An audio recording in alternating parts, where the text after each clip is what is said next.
never forgot where he came from. You know, like we come into these human bodies, my belief, and our awareness of where we were before, a spirit somehow leaves us, you know, in the density of living in a human body. And Jack never forgot that, and his spirituality really informed every part of him and every part of his life. And it showed up as just love and compassion and empathy and inclusivity.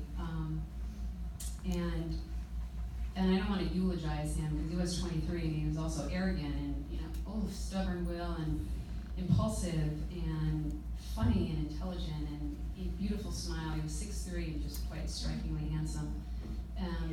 And so when he passed, it was quite devastating and a lot of friends.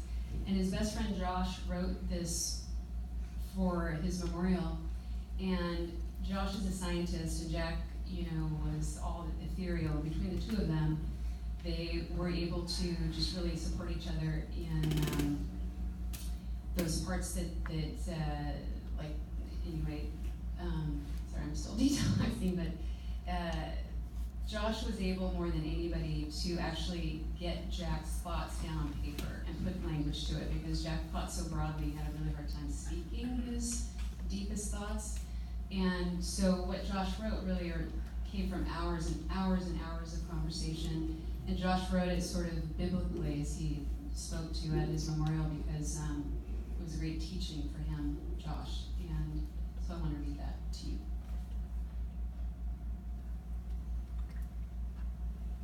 This is really Jack's spirituality, and I might need to ask you to help me breathe.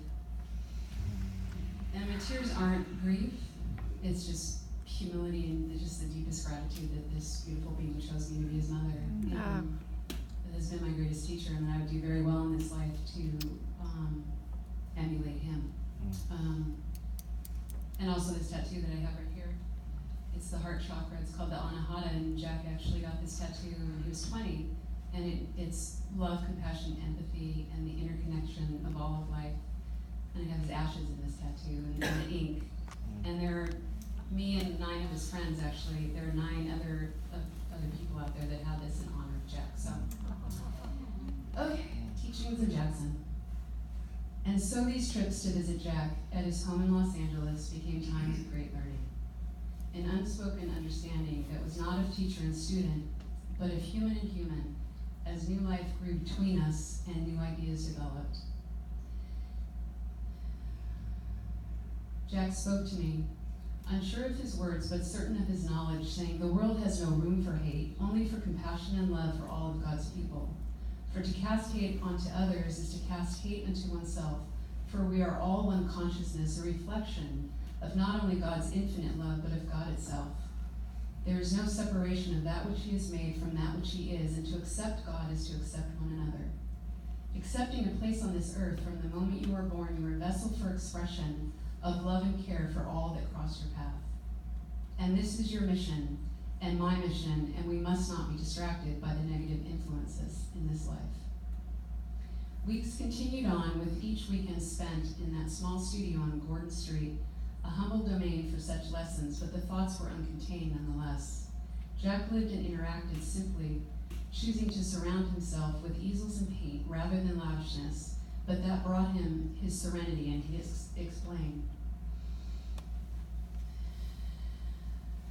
There is no need to surround oneself with luxuries. Life is not measured in money, it is measured in experiences and connections. Some people are so poor all they have is money. For consciousness is a currency, and those that live for others are rich in God's eyes. There is only so much one can gain in a lifetime, and so desire for material is desire that is wasted.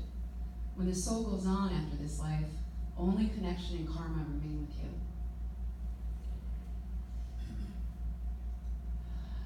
That is not to say material cannot be used positively. Charity and giving can establish great spiritual growth, but selfish want has no place in the land of God. The only true wealth in this universe is the wealth of interconnection to everyone else, to the rest of yourself. And with the changing of times, these talks ended. God beckoned Jack back to him, this young but accomplished man, his soul summoned from this earth. But his teaching continued, his voice still clear to those who would listen. He spoke constantly in the form of dreams or lessons taught during silent meditation. He told the world, Pray with me.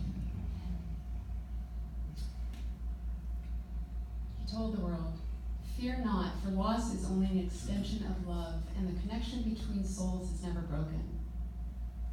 So take this loss and reflect on it. Embrace it and honor the love that makes you feel this way. And then harness that love and spread it to all those willing to receive it. Love ceaselessly and love without bounds, because the love I have given you was the love of God. It is meant to be shared, to grow into a love that is all-consuming and bright, even when the world seems dark. Do not be afraid to mourn, but also do not be afraid to live. Take with you my love and give it to those you never thought to love before, those with opinions that conflict with your own, those that give you no love in return, because those are the ones who need it the most. I love you, I love you, I love you, I need you, and the world needs you. Oh.